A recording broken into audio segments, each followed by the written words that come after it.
ఒకప్పుడు తన శత్రువు అయినటువంటి రష్యాని దెబ్బతీసేందుకోసం అని చెప్పేసి అమెరికా అడుగులు వేసేటటువంటి క్రమంలో తీవ్రవాదాన్ని పెంచి పోషించి ప్రోత్సహించింది. పాకిస్తాన్ చేతనో ఆఫ్ఘనిస్తాన్ చేతనో లేకపోతే కనుక ఆయా దేశాలకి అనుబంధంగా ఉన్నటువంటి వాళ్ళ చేతనో కొన్ని తీవ్రవాద సంస్థలు పుట్టించి సృష్టించి తన శత్రు దేశమైన రష్యాలో విధ్వంసం సృష్టించేటటువంటి ఏర్పాట్లు చేసినటువంటి దేశం అమెరికా.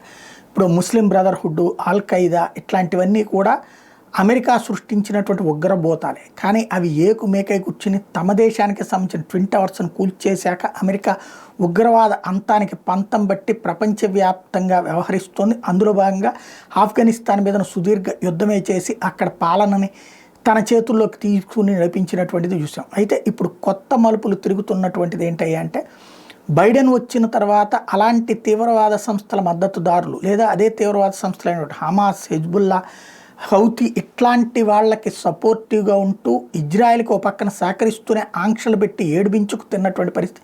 చివరికి అమెరికన్లనే కిడ్నాప్ చేసి హమాస్ వాళ్ళు ఈ రోజుకి వదిలిపెట్టకపోయినా సరే ఆయా తీవ్రవాద సంస్థలకు నిధులు ఇచ్చినటువంటి దౌర్భాగ్య పరిస్థితి అమెరికాలో బైడెన్ ప్రభుత్వం అయ్యింది. ఈ వ్యవహారం మీదన ఇప్పుడు ఒక కమిటీని వేసి ట్రంప్ విచారణ జరిపిస్తే కీలక విషయాలు బయటపడ్డాయంట. 700 మంది ముస్లిమ్స్ వర్గానికి సంబంధించినటువంటి అధికారులు వైట్ హౌస్లో ఉన్నారట.